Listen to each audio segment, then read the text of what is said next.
Today's reading from Leviticus defines one of the four categories of impediments to inclusion among those who could worship in the ancient times.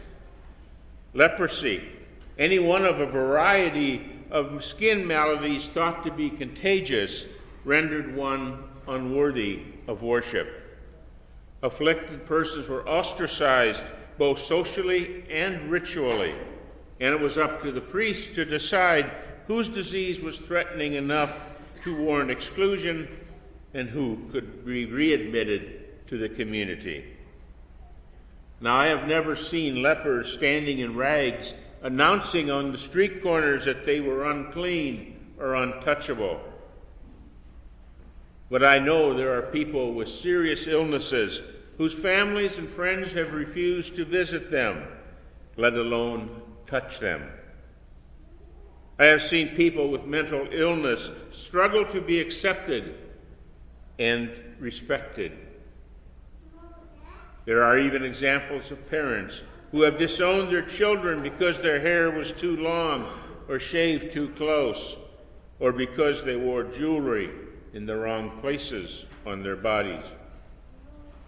Our lepers may be those who stand in front of us at the grocery checkout line and they're using food stamps, or the undocumented person who enters into this country and we resent as getting a free ride.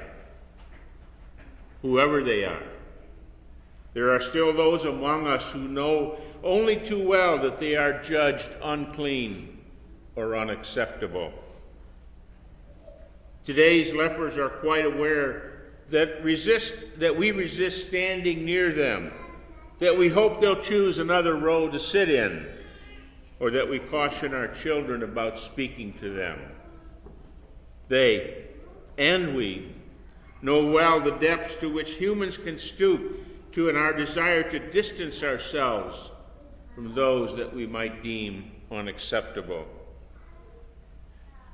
But there is that wonderful counterpart to all of this in today's gospel, in that simple, compassionate, ritually defiant act of Jesus.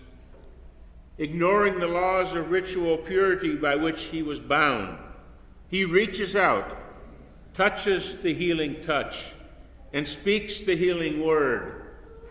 Simply, be clean.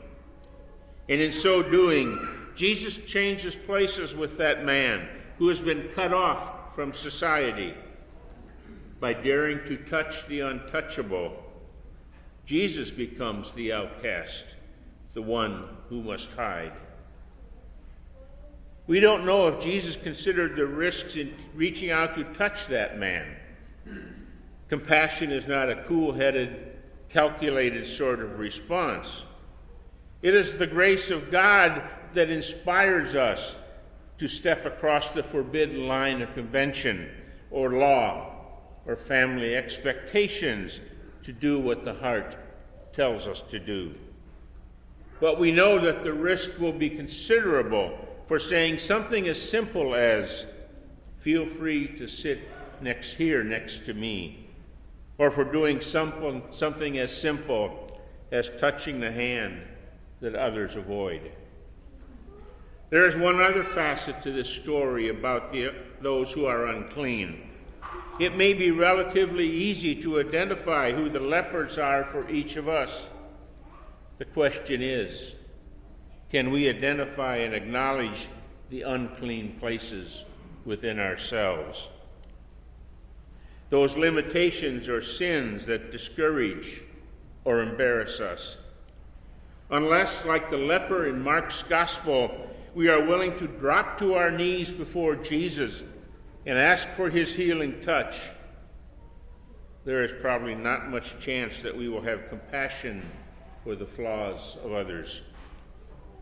And the incredible, exuberant joy of having been made whole again that we see in the healed leper can come only to those of us able to say with honesty, Lord, I need to be made clean. Wednesday is Ash Wednesday, and we are about to enter into the Lenten season. a time to strip away our pretenses and defenses and discover what lies beneath the layers of accumulated stuff. Should we choose to look deep inside, we may find that place within our unique leprosy still in need of healing. Perhaps we will be prompted to approach Jesus, who can touch us lovingly and make us clean. Perhaps all of us, kneeling together, we will recognize that in our deep, secret flaws, we and the leper are indeed one. In that discovery, we might be willing to widen our circle to include all those that we kept at arm's length, for whatever reason. And perhaps, come Easter, we may, each of us, like that healed leper, have something really worth shouting about.